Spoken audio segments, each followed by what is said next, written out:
Ayan. Alam niya siguro, no? Okay. Kasi kung magnanakaw, titingin sa paligid Oo. kung paano makakapasok. Tumingin na muna sila. Sabi kanila.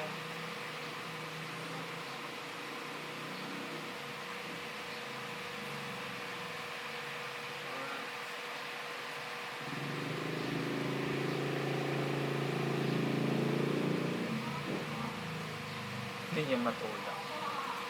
Dapat yun. Mukhang yan ang dapat nila. Medyo malabo nga lang. Sige. May dumating na dyan si tatay. Pinost mo ba? Pinost ko. Hindi na, umalis na. Oo. Hindi siya na... Ako. Kasi ang gagawin ko niya, kung mayroong gumaganong ganon, sisilitin lang namin dito.